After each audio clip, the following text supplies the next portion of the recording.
Greenlightnetwork presents football. Hey, and welcome to the Football Time Show, live on Sunday morning to give you your NFL Week 9 best bets. With me, as always, is Achilles Reign, ready to dive deep into some NFL action. And judging by our bets, we got a lot of NFL action this week, so we're feeling a little spunky after last week, I guess, aren't we? Just a tad. All right, so before we dive deep into this action, I wanted to give you a little bit.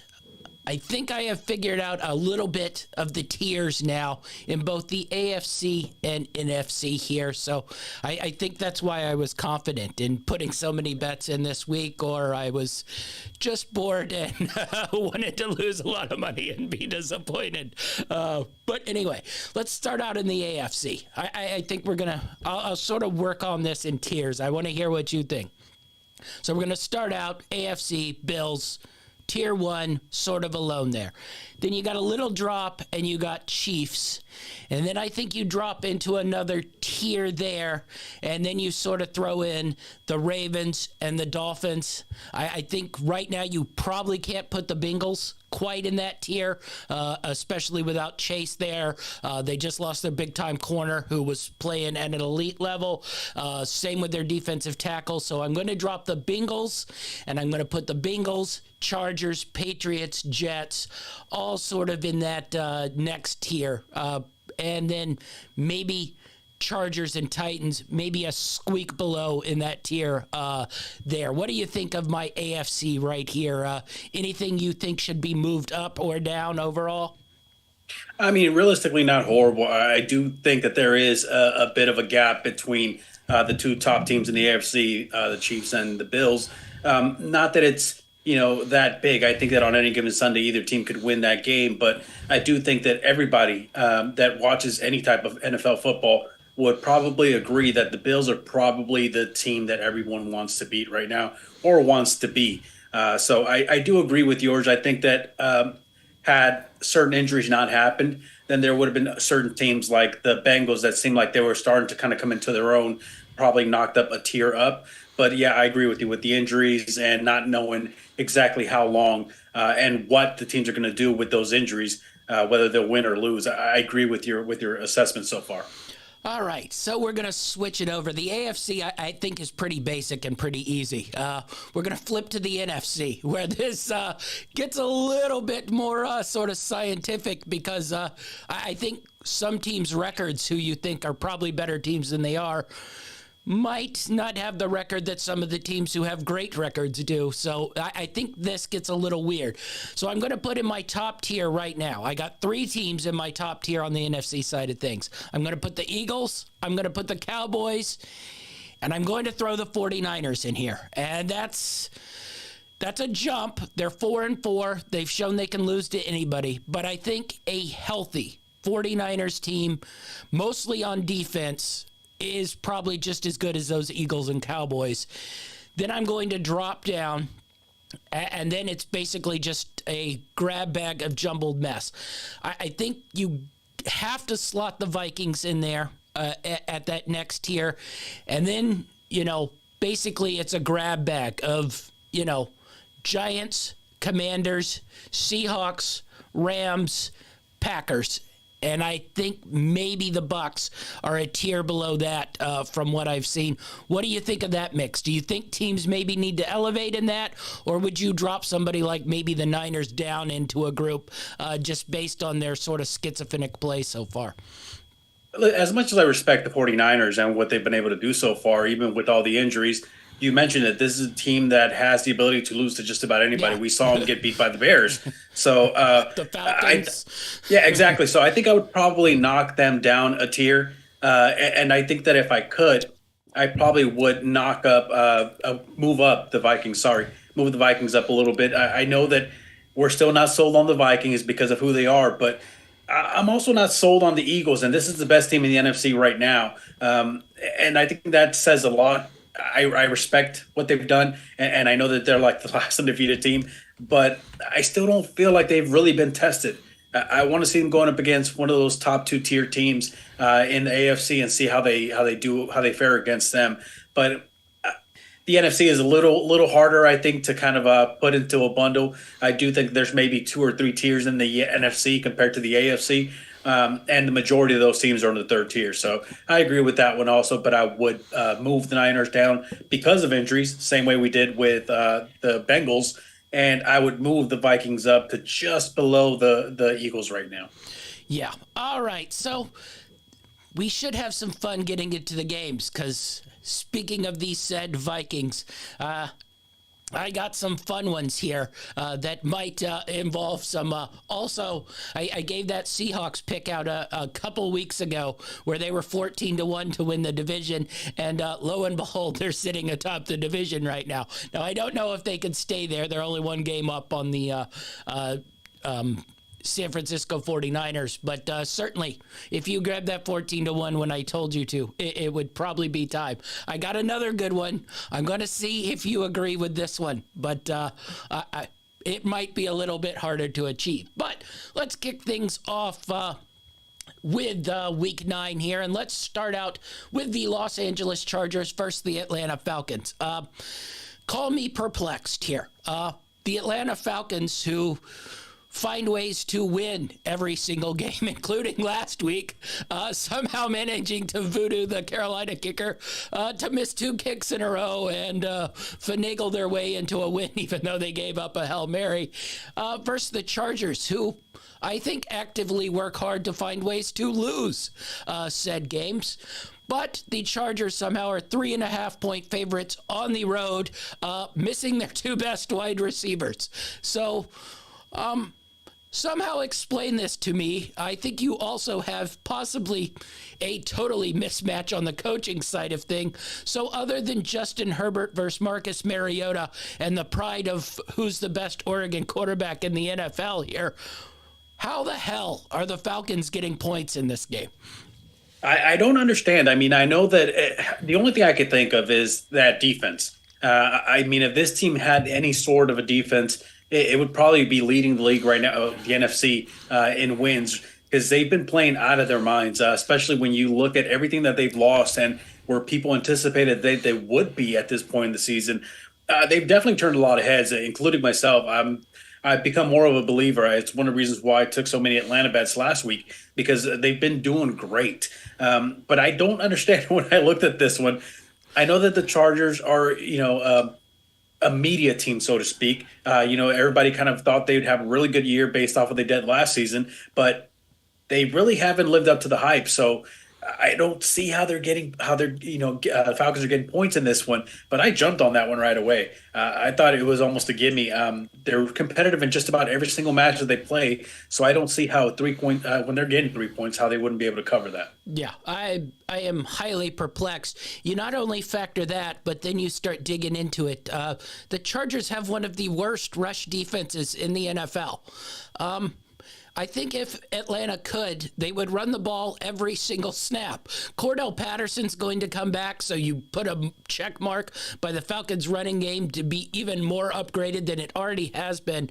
I just can't explain this line. If I had any confidence that, this wasn't the Atlanta Falcons, I would put an even larger bet than I would. But needless to say, large money never goes on the Falcons, even when they've been Super Bowl teams. And I don't know if this is quite a Super Bowl contender, but it's certainly a playoff contender, despite what, your sort of metric numbers think. They win football games. Metric numbers can love the Chargers all they want. They lose football games. And that's what betting the spread is about. So you want to take over-unders and take all the overs on the Chargers stats, that's fine with me. I'm going to take my 3.5 points here with the Atlanta Falcons and be happy with it. So what other bets do you have riding in here in the Chargers-Falcons game? I've got a couple here now. My first one is obviously I'm taking Atlanta with the points. I got them at +3, which even I would have preferred 3.5 for that little hook, but I'll take him at 3. I still pretty confident in what they can do. I've got a couple prop bets in this one also. I know Kyle Pitts is questionable here, but we saw how he was targeted last week. In the last couple of weeks, it seems like he's becoming more and more part of the offense here. So I got a Kyle Pitts anytime touchdown at plus 260. He had the most targets in the last game. I've got Marcus Mariota over 1.5 passing touchdowns. As you mentioned, this Chargers defense, even though the metrics say that they're good, on film, they really don't look that good. So I like what Mariota's been doing, like what he's doing with the offense. He doesn't have a lot of weapons, but he's making things work. So I'm taking the over 1.5 touchdowns at plus 215. I've also got Marcus Mariota over 180.5 passing yards at minus 113. Again, I'm really impressed with what he's been able to do, even though he doesn't really have the weapons there. And my last one here for this game, I'm taking Austin Eckler over 56.5 rushing yards at minus 113. I know that he catches a lot of balls, but I think that also opens up things for him in the running game when people have to account for him coming up to the outside to catch passes. It opens things up for him down the middle too. So I like that. And we all know that the Falcons defense isn't the best. So those are my bets for this game. Yeah. I keep in mind till my parlay section because I have a lot of Pitts and Mariota combinations here. Like I said, Atlanta Falcons plus 3.5 for me. I'm going big on that one on the straight side of things. And then I'm going to have a little bit of a fun long shot here. Marcus Mariota, 2+ touchdowns, not passing, either receiving or rushing, 2+, 14-1. So maybe we can get down to that goal line and get a couple sneaks in there on the 14-1 for Marcus Mariota. So Falcons plus a 3.5, Mariota 2+ touchdowns at 14-1.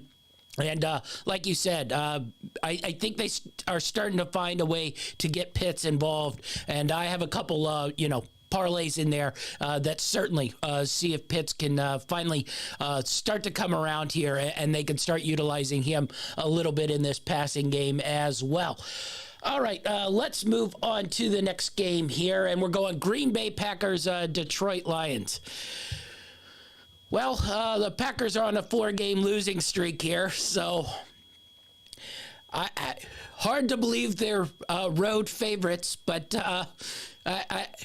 it challenges my mind after what we've seen from the Lions the last handful of weeks. You know that the only reason the Packers are favored in this one is because how bad the Lions have been. That's the only reason. Is to grab the Detroit Lions, who decided to make the cornerbacks coach the scapegoat this week and canned him because the DB coach is the reason they are totally terrible on defense, and also why they turn the ball over 75 billion times a game. I have a play here on the Green Bay Packers. It's more on an alternate line play, like maybe the Green Bay Packers finally get it together and they just blow this game out because literally there's no telling what you're getting with the Lions. I can tell you what you're not getting is defense. So I assume the Packers, who have not been able to score all year long, maybe find some ways to score. It's a little hard to read in that Buffalo game because basically Buffalo was shifted into second gear the whole game and, was never really threatened. But it seemed like the Packers got a little bit of a rhythm on offense, and maybe they can carry that over to this week. So I got a couple alternate line plays here on the Green Bay Packers. But I didn't want to be real aggressive on taking them as road favorites in case they still suck. And like you saw last week with the healthy Lions of St. Brown and Swift back, they do tend to put up points. If those two go out, then they stop putting up points, and it gets even worse for them. But I got a couple plays here, and then there's a chance here for Green Bay to go on a little bit of a run here. I think if they can get this game, they got a soft schedule. They got the rematch coming up with the Vikings. And like I said, I look in the futures market, and it was almost 12.5-1 for the Green Bay Packers to win the division. I think there's a minuscule chance that they can do that. Now, if they win this game and the Commanders end up beating the Vikings at home, you'll probably drop those odds really, really soundly, and it'll be only like about 4-1, which is pretty good odds. But nonetheless, I think you got a value play here if you think the Packers are about to make a run here. I don't know totally why you'd believe that, judging from what we've seen, but I thought there was a little spark there in the second half versus the Green Bay Packers. So I look at that on futures markets. But what do you make of this matchup, and what do you got betting here? Well, listen, that futures bet was actually, I mean, it's definitely a really good value, especially when you take into account how the Packers played last week versus what a lot of people consider to be the number one defense in the league, the Buffalo Bills.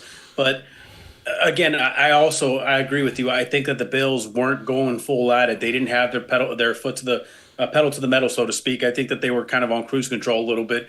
Now, as of last week, this Packers defense was ranked the number one pass defense in the league. I mentioned last week how I thought a lot of it had to do with the fact that you can run on them, and they're not very, explosive when it comes to scoring points on offense.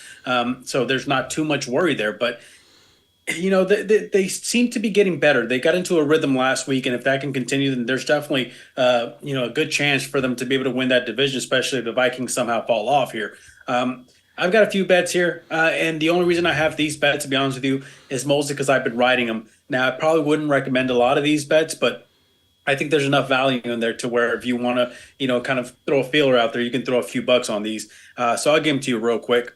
I'm going to take the Detroit money line here. Okay, and I know it's a little weird, especially when I can get a few points on them, but at plus 172, I've been riding them so far this season, and I think that they're bound to pay off. I don't know why they got rid of their quarterbacks coach when, as long as Jared Goff has his weapons available, he's been pretty good at getting the ball out there and, and driving and getting yards and points and all that. It's been the defense that's been lacking, so that's a little perplexing. My second one here, I'm taking Wright anytime touchdown at plus 290. And the only reason why, with Hawkinson gone, I think that, Jared Goff has a track record of looking for the big guys, the big tight ends.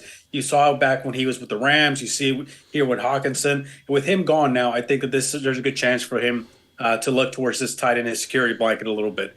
And my last one here, Jared Goff over 1.5 passing touchdowns at minus 110. Again, the Packers D as of last week was considered to be the number one pass defense, but still, I've been riding the lines, and I feel like they're due to pay out. So I'm going to ride them again this week. Well, yeah, I think that's pretty much summarizes this game because we don't know which way it's going to go. I have alternate lines ballooning the spread up to 10 and 17 points, and you have Detroit minor line, and I think both sides are probably solid bets, odds-wise you're getting because, who knows what Green Bay's going to throw out there.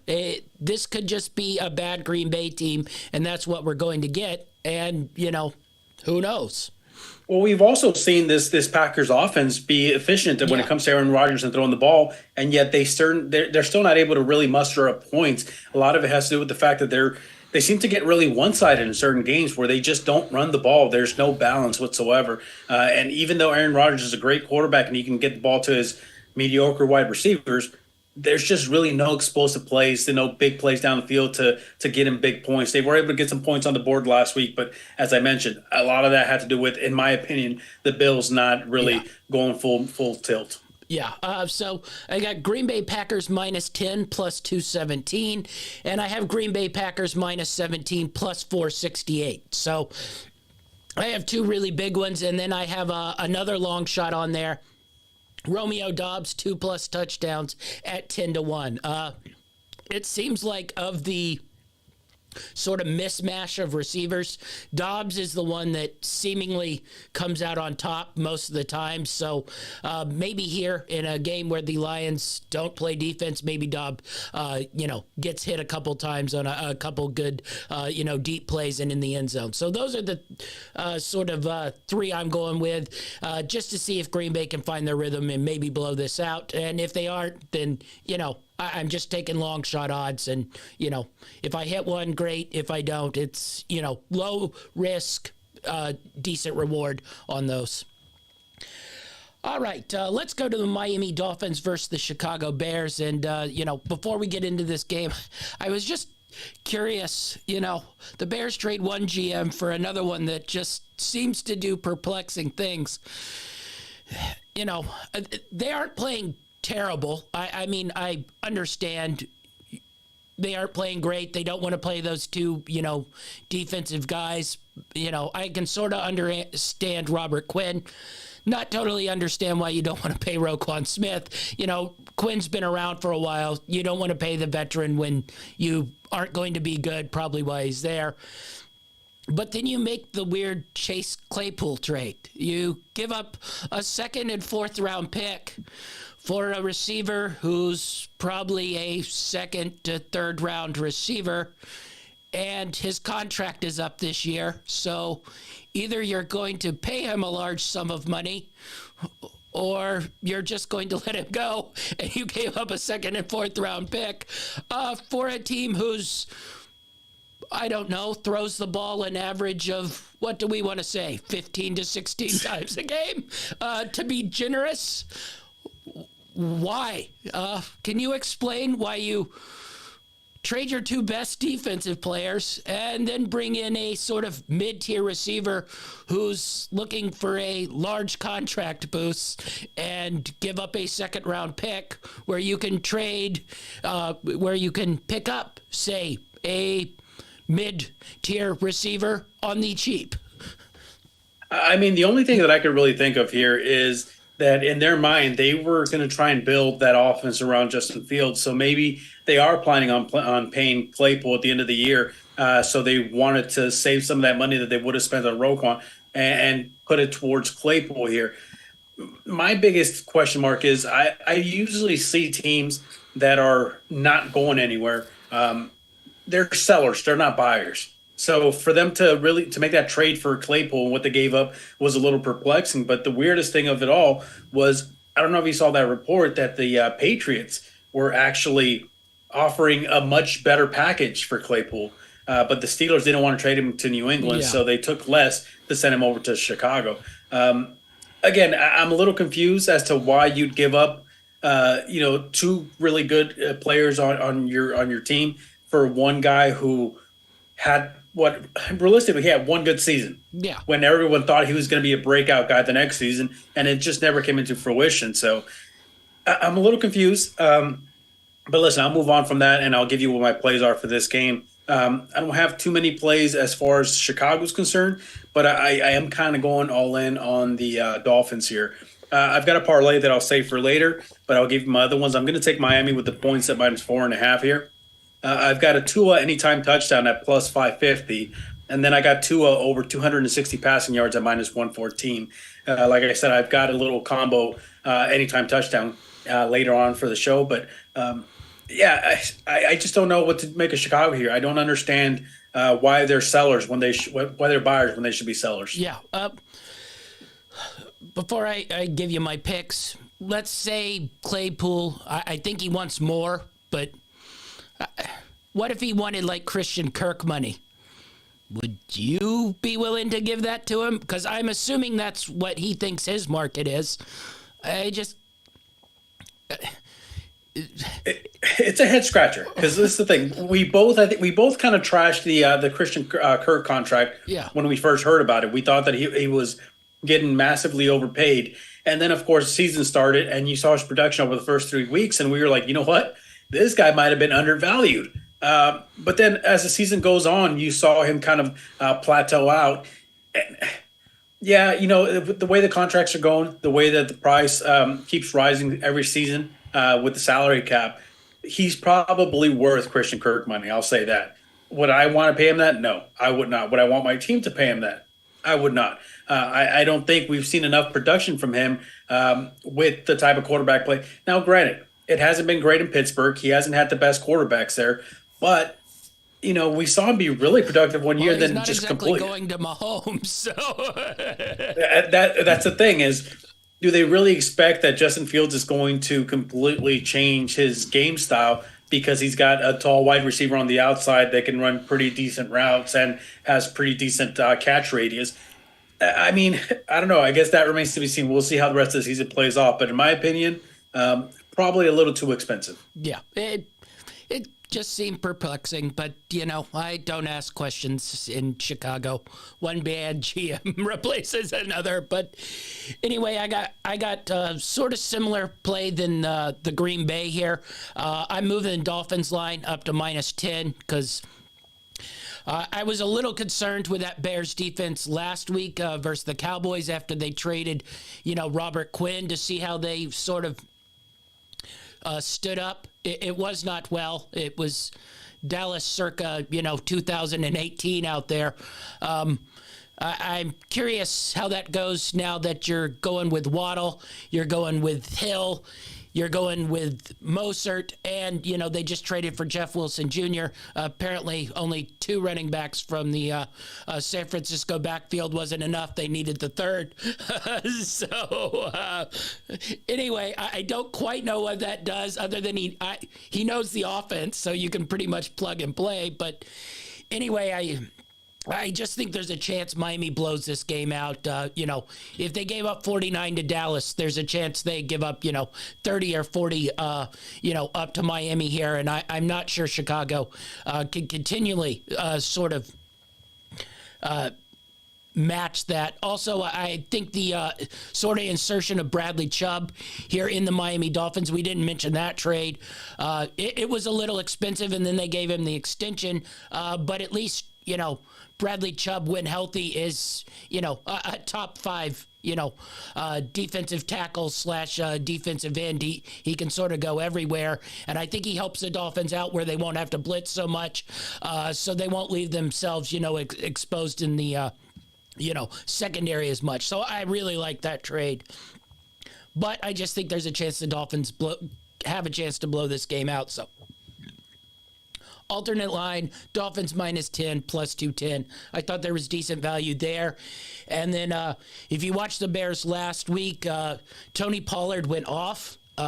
Raheem Mostert's a similar type back. So I have Raheem Mostert 2+ touchdowns at +750. I thought that was pretty good value there. He can, do a lot of the same things Tony Pollard can do. So I'm looking at that one as well to see if he can get multiple touchdowns in this game, especially after we sort of saw a little bit of a soft, Chicago Bears defense there last week versus Dallas.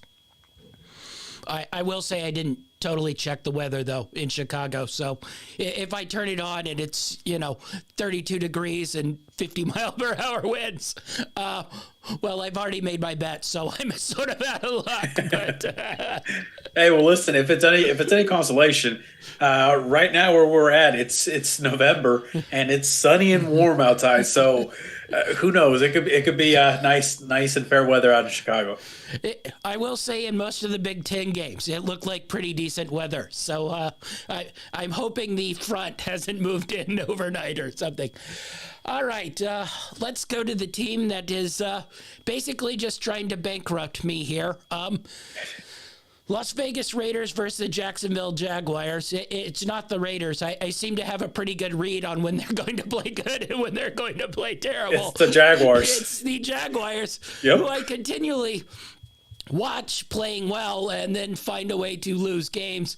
At least they sort of, I don't want to say got outplayed in London versus Denver, but they at least weren't leading the whole game and then fumbled 3 balls through the end zone to give Denver the chance. They just sort of didn't have enough. But Raiders go to the Jags. Raiders coming off basically the most embarrassing game in the NFL so far this season, just getting smoked in New Orleans. I will say I took New Orleans, so I was more than happy with that result, but I wasn't playing like a 37-0 type game going on there. So what do you make of the Raiders-Jags here? Do we dive our toe back into the Jacksonville Ocean here? Well, I'll tell you what, if this gives you any inkling as to how I feel about this, the first line in my Raider Jacksonville notes with my first pick is Jacksonville +2.5 at -110. And then it says, I don't want to, but I have to. So that kind of tells you at how I'm looking at this game. And honestly, if I was taking the Raiders, it probably would have the same thing in parentheses because both of these teams have cost me so far this season, and now they just happen to be facing each other. So I have to be able to make some money on these guys somehow. So I'll give you my plays for this game. If you I'm just taking take Jacks. both teams, one will be a winner. You won't win money, but you But will you'll have the win, winner. yeah. Well, no, Yeah. because they'll probably tie. Listen, if there were any two teams that would do something like that, it's definitely these two teams here. So, but I'll give you my plays. Jacksonville plus 2.5 and minus 110. Again, I don't really want to, but I have to. I think that Jacksonville is the better of these two teams. They've been the most consistent, at least. We saw the Raiders last week get completely shut out, which I thought they'd be able to put up a little bit of better performance, which they didn't. My second one here, we're going back to the well here. Kirk, anytime touchdown at plus 185. It has to pay off at some point, right? Seems like it pays off when I don't play it, and it doesn't when I do. But it's got to pay off. And then my last one here, I thought it had pretty good value. Trevor Lawrence, any over 1.5 passing touchdowns at plus 102. So you're getting plus money on that. Going up against the Raiders defense that really hasn't been really. We saw what they did last week. Yeah, So Andy Dalton was all of a sudden a Pro Bowler again.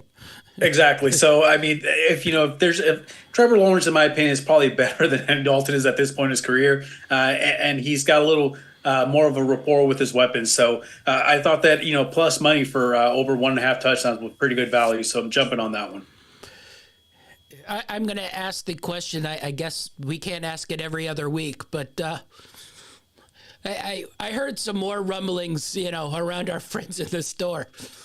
What are the odds Josh McDaniels makes it through to year 2? Because, I mean, this was a good offense last year. And, the defense was not great. It could get a pass rush, but they got shut out by the Saints. The Saints, solid defense, but, you look a little deeper.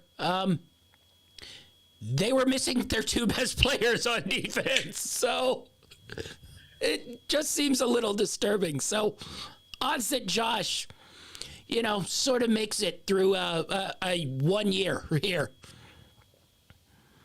Listen, I've told you, I said it prior to the season starting. I'm not a Josh McDaniels guy. I saw what he did in Denver. I saw what he did as an offensive coordinator with St. Louis. And we've seen, obviously, his success in New England. Seems like it's been the only place where he's really had success. And I think a lot of that has to be attributed to Bill Belichick and Tom Brady. So I'm not a Josh McDaniels guy. If it were me, if this was my franchise, I think I'd probably have him on really hot seat. But I think he's already on that hot seat. I think the expectations for this Raiders teams coming into the season, based off the acquisitions of Devontae Adams, based off what they did last season when they were able to sneak into the playoffs, when a lot of people, including myself, had counted them out already. I think they've fallen way, way short of expectations. And I think that it starts at the top. It really does. That's really been the biggest change in this team, has been the addition of Josh McDaniels as the main guy. Why they made the change when they had a guy that the locker room was responding to last season, I still don't understand that. But, you live and you learn. For the Raider team, unfortunately for them, they're going to have to do a lot of learning because it's not working out. Yeah. Well, you know where I'm going. Jacksonville Jaguars plus 2.5. Luckily, I'm not using the doubling every week method. I'm just being slow drained out of the bank account by losing on the Jacksonville Jaguars. I will say, at least last week, we were in mid-travel while the game was going on, so I didn't quite lose on them. So I got a brief reprieve. So Jacksonville plus 2.5. I also have Christian Kirk, 100-plus receiving yards at plus 515. I got another Christian Kirk parlay that I'll break out a little bit later in the show. But Jags, one more time, plus the 2.5, and then Kirk over 100 on the 5-1 spot on that. And then we'll move on to the Indianapolis Colts versus the New England Patriots. This is a bit of a weird line. Granted, I see why. You got Sam Ellinger here. You got, nothing going on the side of things here in the Colts backfield, no Taylor, Sam Ellinger back there. Pittman hasn't even looked great, so far this year. A lot of sort of drops that shouldn't be happening. That being said, if you watched any of last week's game versus, New England and the Jets, their offense still is quite poor. Oh, yeah. I made the joke, we were talking about, our picks in the 5 today on our break, and it was like Patriots 5.5, and I was like, well, do you think you could give the Colts the ball the whole game? I'd feel more confident in them covering the spread if they never had to play offense. Because the thing that makes me most nervous right now is the Patriots having the ball on offense and then doing something stupid and turning the ball over. So, I didn't end up betting on the spread here. I can't grab that 5.5 with this team whose offense I can't trust. I got a couple other plays in here, but what do you make of this Colts-Patriots team here?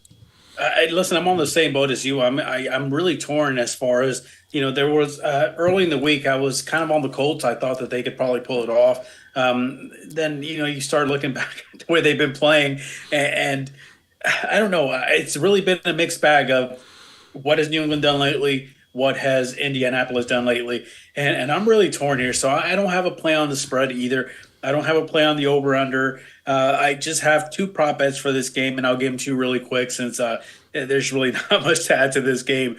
I've got Michael Pittman, which I believe is questionable going into this game, but I think he'll play.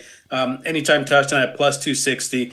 He had the most targets last week with Ellinger at quarterback. And then I've got Ellinger anytime touchdown. Now, we saw him that he's got the ability to run. So I think that going up against a tough New England defense, at least on paper, he's probably going to have quite a few opportunities to do so. So anytime Sam Ellinger touchdown, plus 460, I thought was pretty good value. Yeah, I got a couple things here. Colts Patriots under 40.5. Honestly, if they had a prop bet of a game being a 0-0 tie, I'd probably lean in on the odds here on that one. Colts Patriots under 40.5. I also have the under on an alternate total under 31.5. That's plus 380. So I got 2 big time unders here. I have New England to win shutout. That's at 20-1. I have New England Patriots D anytime touchdown plus 600. And lastly, to cover sort of the craziness and possibly the ability of the New England Patriots to turn the ball over, I have Sam Ellinger 2+ touchdowns at 40-1. So you think he's going to get 1 rushing touchdown? I think there might be a chance he gets 2. 40-1 seems like pretty good odds to me, because quite honestly, trading Naheem Hines, losing Jonathan Taylor, I'm not sure what's going on in that Colts backfield. I'm not 100% sure he's capable of passing the ball to Michael Pittman, who's been dropping the ball anyway. So if they get down there around the goal line, I think Sam Ellinger running might be their best bet. So 40-1 on Sam Ellinger 2+ touchdowns here. All right, let's move on to the Bills-Jets. Hard one to sort of handicap. 12.5, not real interested in taking that. I have an alternate line play, but, without Hall, the Jets offense, which was bad anyway, despite their little winning streak, just gets worse. And, honestly, Zach Wilson seems to get worse each and every week. Granted, he was playing a tough New England defense, but he was running around in the backfield like a psychopath and then launching ridiculous balls all over the place in the middle of the field. That's not going to cut it. Jordan Poyer, in or out or not. Granted, that might wound the Bills a little bit here, being without both their, elite tier safeties, but I don't see the Bills having too much trouble in here because I can't come up with a way that the Jets are going to score enough here to contend with Buffalo, but spread's a little too big for me. What are you looking at here? See, I'm completely the opposite. I think that the spread's probably not wide enough. You look at this Bills offense, this Bills team in general, and I can't remember the exact number, but I believe they were almost like 8-0 against the spread. They might be like 7-1, I think, but they've done really good as far as covering spreads so far this season. And this one is a little significantly larger than most, but I think a lot of it has to do with the fact, as you mentioned, the safeties are going to be out for the Jets, and I think that's going to play into this game here. So I'll give you my plays for this game. I do have a parlay that I'll give you later on for this game. I'll give you the other ones here. I've got an alternate line as well. I've got the Bills alternate line at minus 13.5 at plus 108. The average margin of victory for the Buffalo team so far this season is at about 15 points per game. So just around there. And it gives me that little hook at the end in case they do win by 2 touchdowns. So 13.5 alternate spread at plus 106. I've got Davis over 2 touchdowns in the game at plus 800. I think the focus here is going to be on Diggs. And Jets secondary, obviously with the injuries, it diminishes it a little bit, but Jets secondary is not horrible. They've got some pretty good corners with Gardner and all those other guys there. So I think the focus is going to be on Diggs, trying to prevent him, which opens things up for Davis, and we know Davis is a deep ball threat here. So I got him at 2+ touchdowns, plus 800. And then my last one here, I got Knox anytime touchdown at plus 220.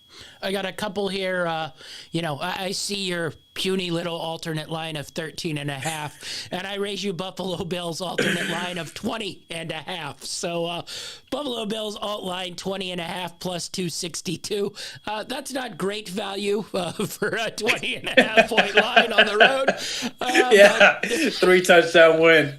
You plus 200. But nonetheless, then I have Naheem Hines anytime touchdown at plus 290. It seems like they might draw up 1 or 2 plays just to give him maybe a dump pass down there at the goal line. So I thought 3-1.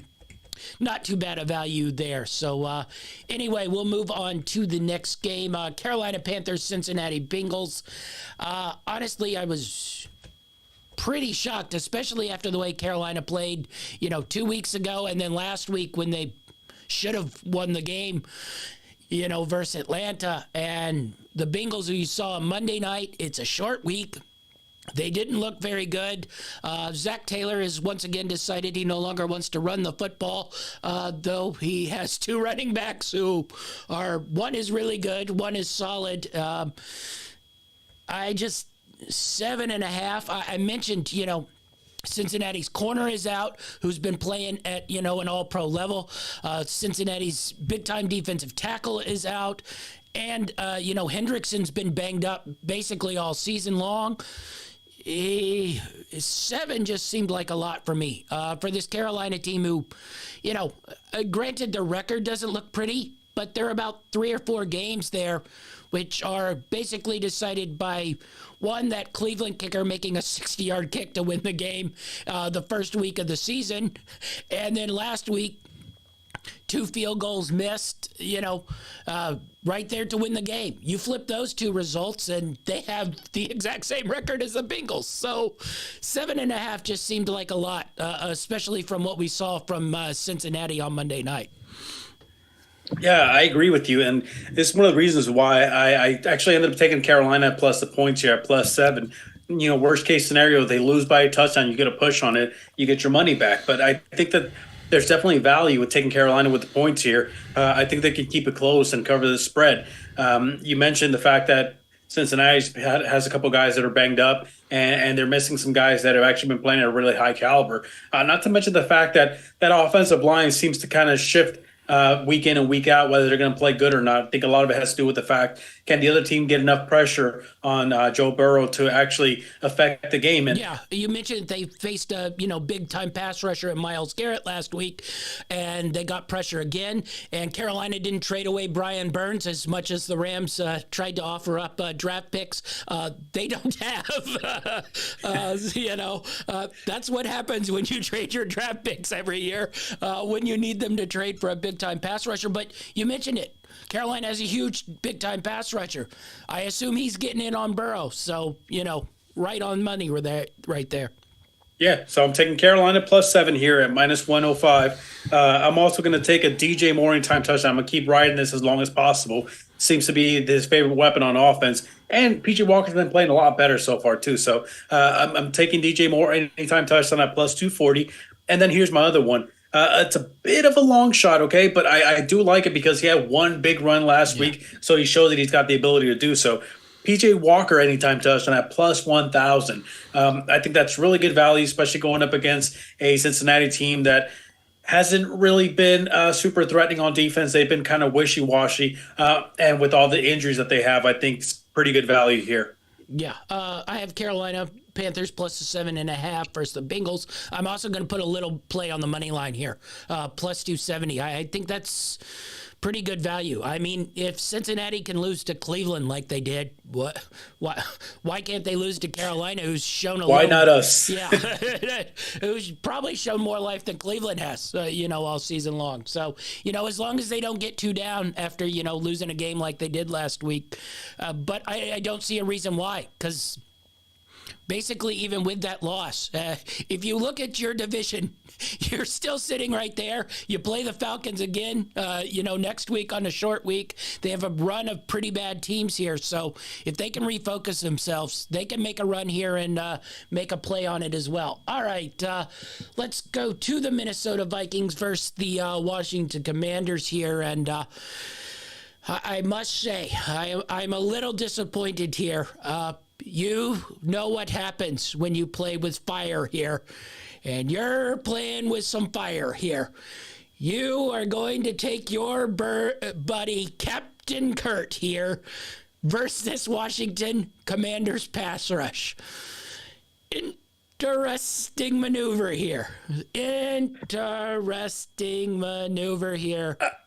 I take it you took a peek at my picks? I have took a peek at the picks, and I was highly, highly disturbed that our boy Achilles Reign is jumping back on the Minnesota Vikings bandwagon here. Listen, I call them my favorite Jekyll and Hyde team, and it seems like my feelings towards them are Jekyll and Hyde as well. Wishy-washy week in and week out. So, let's hear what you got to say about this one. Oh God, I can't believe I'm going to utter this sentence. Let's hear it. Basically, since Tyler Heineke has taken over, I kind of like this stupid Washington. Oh gosh, I knew that was coming. I have fallen deeply in love with this Washington Commanders team. Their pass rush has been, really, really good. Their defense appears to be at least back similar to the level it was, a couple years ago back when they made the playoffs. We aren't going to confuse Tyler Heineke with, a star quarterback, but I think, honestly, the players like him, and they're willing to play for him. I know McLaurin likes him because he seems to get the ball a hell of a lot more than he did with Carson Wentz. So I have fallen in love with the Washington Commanders, and as long as they don't let me down, we'll go with the Commanders and not the Commies here. So I really, really, I love this play here. Commanders getting 3 points at home, Captain Kurt under a massive pass rush, and sort of Tyler Heineke making a play here to really sort of take this thing down. So I'm going to go Washington Commanders plus the 3 versus the Minnesota Vikings. I'm going Curtis Samuel anytime touchdown plus 210. I'm going Curtis Samuel 100 plus receiving yards at plus 750, and I'm going Washington Commanders D plus 700 anytime touchdown. I wanted to take the McLaurin, but they haven't adjusted on the Moore yet, but they've adjusted on the McLaurin, so I couldn't keep whipping that ship, so I had to go with Curtis Samuel. And if you look, the Vikings had the second worst pass defense, so maybe Samuel can hit 1 or 2 big ones here, but I'm not as bullish as I have been on McLaurin. All right, what do you sort of like here on this play?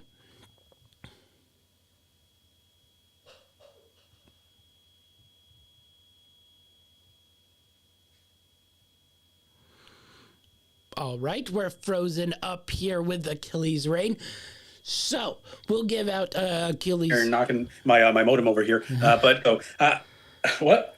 Sorry, I'm having a couple issues here. I was Can filling airtime, so I figured as much. I saw my dog run in, and then he ran out, and I'm like, what did he do? I look over at my screen, and it says connecting. I was like, oh, great. I was like, cool. Yeah, I figured you'd catch that one. You're pretty good at that. So I'll give you my place for the Minnesota-Washington game. I am riding Minnesota. I'm taking Minnesota here at -3 at -3 at -115. I'm taking the McLaurin touchdown, anytime touchdown at +175. You mentioned it. He's definitely been looking to him a lot more lately, and I do feel that he's actually been doing a really good job. I was looking at some stat the other day with contested catches, and I think he leads the league in contested catches. So he's hungry. He's trying to go out there and get some balls. I don't think anything Heineke throws is other than a contested ball. Good point. Good point. But anyways, I'm taking the McLaurin anytime touchdown at +175 here. And this is how, I mean, do I want to say confident? I don't know if I want to use the word confident, but this is how I feel. I guess this is how strongly I feel about Minnesota over Washington this week. I'm taking the Minnesota alternate spread at -5.5 for +124. So they can pull off a touchdown win. You're getting plus money, and I kind of like that one. I know you're probably not on board with that one, but Minnesota alternate spread -5.5 +124. The only thing that could make this better if it was on prime time, and I could watch you die the 1,000 deaths of the Cousins curse here. All right, let's move to the Seattle Seahawks and Arizona Cardinals. This one is another line I was a little confused about. Now, granted, I'm perfectly willing to accept that, Vegas has insider info here and is going to screw everybody over. But if you're giving me plus with the Seattle Seahawks versus Arizona Cardinals team, I'm sorry. I'm just going to take it because I've watched both teams play. One is a football team. The other is a bunch of random football players tossed together on a field, possibly playing pickup football, judging from the offensive and defensive schemes I've seen. So you want to give me 2.5 with that? I'm going to grab 2.5 with Seattle here. What do you like in this one? Listen, I would have much rather have gotten them at 2.5 like you did, but unfortunately for me, I got them at 1.5, and even so, I still feel pretty confident here. I mean, even so much so that I even thought about taking the money line, which is plus money at 114.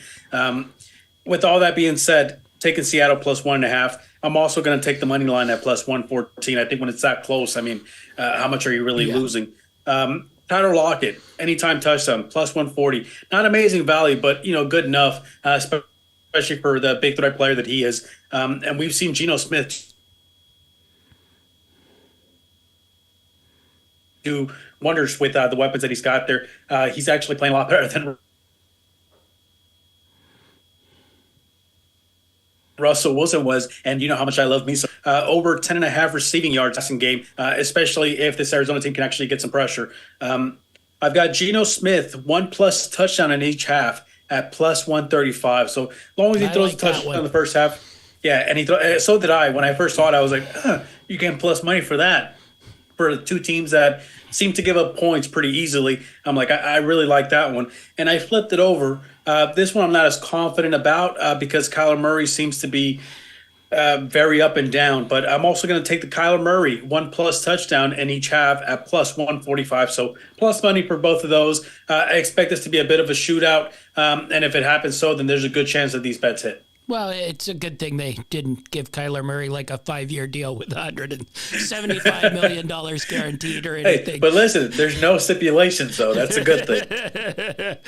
All right, so Seattle Seahawks. Now, I'm going to do the same thing with two games here. We'll get to the next one here in a second. But we're going to do a little combo package here. We're going first half, Seattle Seahawks plus 1.5. Anyone paying attention, Arizona is 1 and 7 in the first half so far this year. And the 1 was because Andy Dalton threw 2 straight pick sixes in the last 2 minutes of the game. So we're just going to continue to ride that trend until it burns out. So first half, Seahawks plus 1.5. Seattle Seahawks plus 2 for the game. And then Seattle Seahawks half and game. So we're taking they have to be winning at halftime. They have to be winning at the end of the game at plus 195. So the triple combo package on the Seattle Seahawks in this one. And we're going to do that one more time here. And that will be with the Los Angeles Rams versus the Tampa Bay Buccaneers. And for some reason, I guess the odds makers have not watched the Tampa Bay Buccaneers play football so far this year. Tampa Bay is a 2.5-point favorite. Now, I know our favorite Rams fan is not quite as bullish on this, mostly because he's probably stared at the Los Angeles Rams playing football so far this year. I will say, if you look at the Bucs losses and you look at the Rams losses, the Rams losses are all to at least very good teams. Granted, the wins, none of which are all that impressive. And they can't run the ball. They have one receiver. They have no offensive line. And the defense has been, I wouldn't say as stellar as it has been in years past. But luckily, Tampa Bay is all that and sort of even more so on steroids. So I really like the Rams getting plus here. They tend to own Tampa Bay, So I just love this. So I'm going to take advantage of it. I really like the Rams here. What do you make of this game? I mean, I guess I have to say I like the Rams as well in this game. I just don't have a good feeling about it. And a lot of it has to do with, like you said, I've been watching Ram games all season long. And normally, based off this record and the way they've been playing, I'd be a really, really depressed person. But to be honest with you, we just won a Super Bowl. I've really got no worries anymore. It seems like this kind of stuff doesn't faze me. Now, I know if they keep playing like this for 5 years in a row, it'll start to wear on me a little bit. But right now, I'm still riding last year's high. So I'll give you my place for this. I want to watch what Matthew Stafford is 5 years from now. I don't want to know if I want to watch any of the Rams right now, to be honest with you. But listen, I still love my Rams, and I'm going to support them. So I'll give you my place for this game. Mind you, as a Ram fan, a lot of these are kind of homerish. So bear that in mind when you hit that sports book. LA +3 at -110 is my first one. Allen Robinson, anytime touchdown at +300. We already know he's a big red zone threat. I said last week how many targets he's got in the red zone. Now he's just got to complete the catch. That's a big deal. You mean the key point of the of the plays? Yeah. The most important part of the whole play itself. I do like how the number keeps climbing though on the internet. Yeah, I know. It started off like at 200, then it went to 220. It's at 300 now. I kind of like the value here. I guess that Vegas assumes that this Tampa Bay defense is going to step up in this revenge game of the NFC. What was it? The NFC, not the championship, wild card, whatever they want to call the conference champ. Not divisional. No, whatever. You know what I'm talking about. The second round of the playoffs. yeah. All right, but so anyways, Rams +3 -110. Robinson anytime touchdown +300. I've got Godwin anytime touchdown at +120. Not great value here. This Rams defense hasn't looked like it normally does, but it's been pretty good. It's been bent don't break so far. Unless you're a really good team, then they have no hope. I'm taking a couple unders here. Now, I don't feel confident about these. This is the homer in me, okay? Tom Brady, under 1.5 passing touchdowns at +112. We've seen him struggle pretty much all season long, and I expect that to continue, although I am a little concerned that I think he'll step up for this game. Tom Brady, under 270.5 passing yards at -114. Again, this is just a product of how he's played the last couple of weeks. And my last one here, Leonard Fournette, over 44.5. I don't think they have 400. I was going to say, I better get some great value for that. Leonard Fournette, over 44.5 rushing yards at -114. The Rams, not super great against the run. We've seen teams gashing for big runs here and there. They just do a really good job at kind of keeping the score up. But yards, I think it's something they give up. So Leonard Fournette, over 44.5 rushing yards, -114.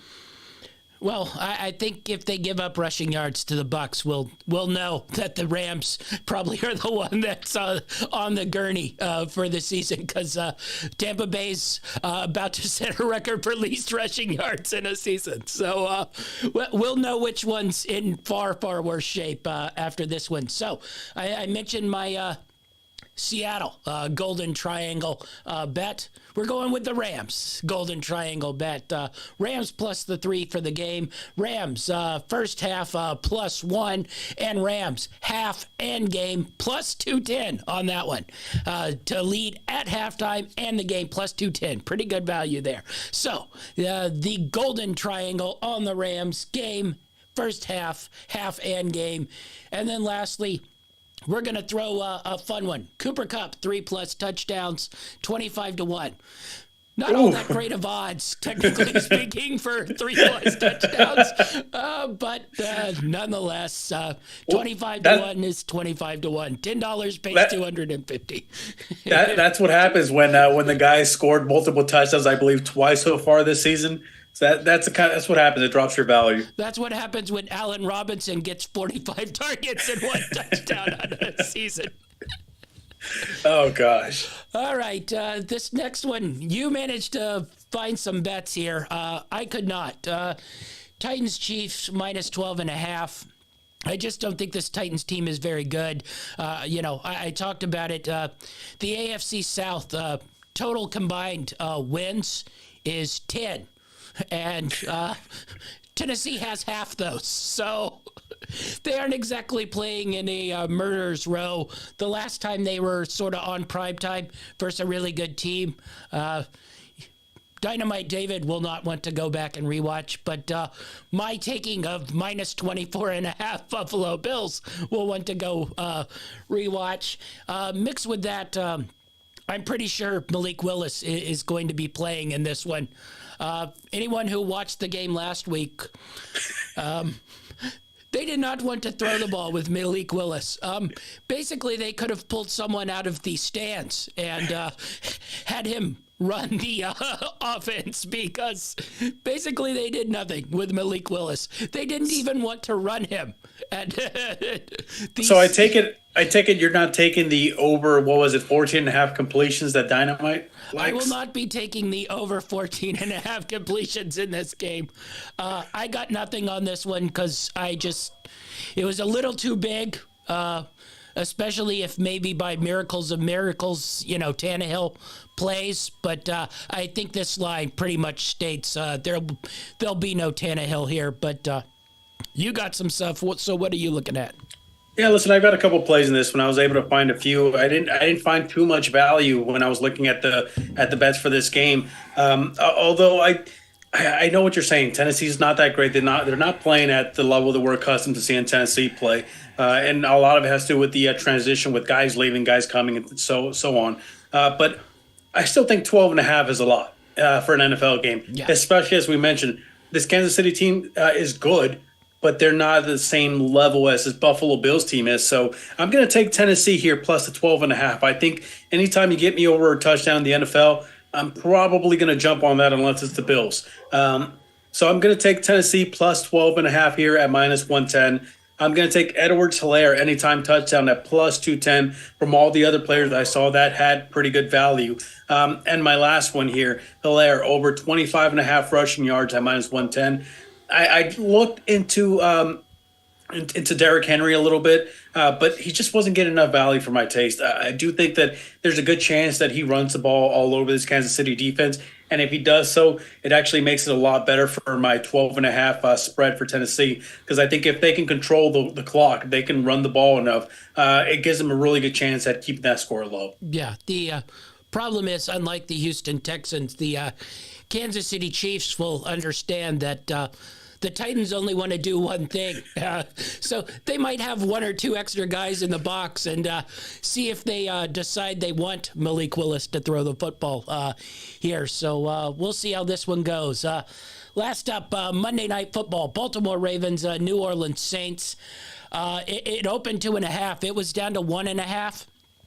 When I looked at it today, I really didn't want to take it, but at 1.5, I just got to take this Baltimore Ravens team. I saw it happen live. I was sitting there writing down my bets, and I was just about to put Baltimore -2.5, and then it's flipped on me. I was like, I'll take it. Yeah, I don't know why the 2.5 to 1.5 changes my mind, but I know it does. both of them are basically meaningless scores off the key number of 3. So, but I don't know. I talked myself into it, and I'll be punching myself for taking against the Saints at home. But honestly, I just think the Ravens are a much, much better team than the Saints. And I just, I'm taking Ravens -1.5. I just got to go with the better team here. I know it'll be difficult on the road, but, I watched Cincinnati go in there and light the Saints up. So I see no reason why the Ravens can't as well. And that's exactly the image I have in my mind. I think that I had New Orleans covering the spread for that game against Cincinnati, and they let me down. I thought they'd play better, especially because we know that New Orleans can bring it defensively, but they haven't been able to do so over the last couple of weeks. So I'm going to write Baltimore here at -1.5, -110. Again, like I said, I was going to take them at 2.5. There's really not that much of a difference, but for some reason in my brain, I see a point come off, and I'm like, yes, it's falling in my favor. But either way, I'm taking Baltimore -1.5, and then my second one here. I've only got 2 players for this game.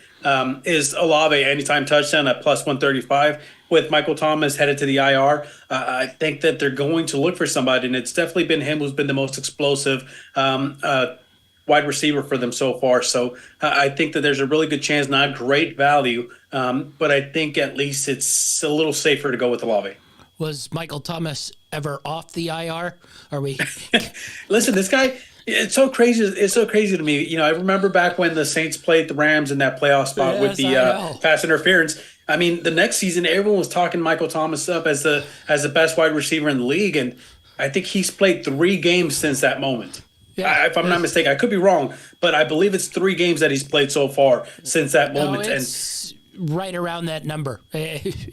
I don't even think it's 3 full games. I think it's like 1 full game and halves he's playing too. It's really weird. Now, whatever. I think he still has the record for catches in a season, and that's enough for him. He might never catch another ball the rest of his career. So, anyway, let's get into our parlays.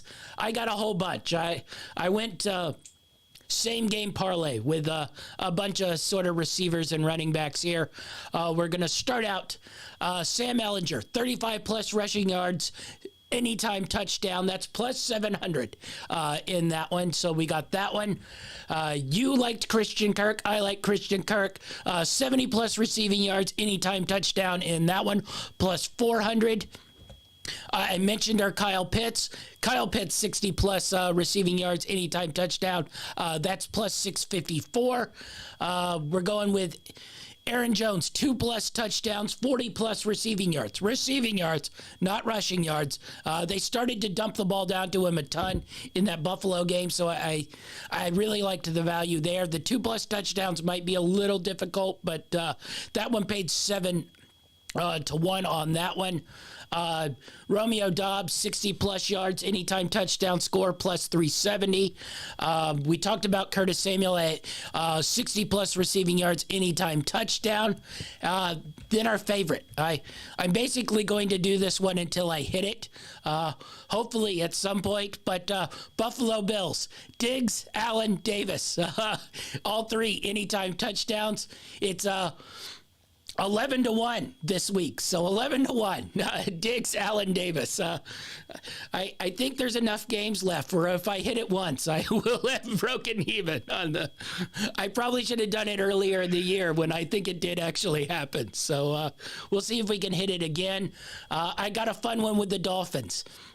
Hill, Waddle, Mostert, anytime touchdown. That's 12 to 1 on that one. I got a couple money line parlays, all with the Commanders. Commanders Panthers +786. Commanders Falcons +466, and Commanders Rams +446. You should look into that one. I know you love the Vikings, but come with me. Join me on the trip to the Command Land. And lastly, you're going to like this one, the biggin. 4-leg alternate line parlay. Buffalo -20.5. Dolphins -10, Packers -10, Chiefs -20. Plus 10,856. Hey, we can retire after this one. So this is I'm not coming to work for the next couple of weeks parlay at 108 to 1. So Bills 20.5, Dolphins 10, Packers 10, Chiefs 20. If that one hits, no work for me for a little while. We'll be sitting back and counting our cheddar on that one. All right, what do you got on the parlay front? I've only got 2 this week, and I didn't go too crazy with them. I do like the one you had for Miami Buffalo, the Waddle, Hill, and Mostert. I do like that one, but I thought about it. My only concern with the Mostert is with all the other running backs they've brought in. Yeah, I know. That's my only concern with it, but I do like it because it's one that I thought. But so what I did is I cut it down to 2. I got Hill, Waddle, anytime touchdown parlay, That should have same hit game for parlay me last week. at plus 422. So you're getting just about, just over 4 to 1 value, which is pretty good, especially going up against the Chicago defense that has given up points left and right here. And then my other one here is Buffalo -11.5. And Davis anytime touchdown at plus 247. You get almost 2.5 times odds on that one. And again, I do think that this Buffalo team covered the spread, so we'll see.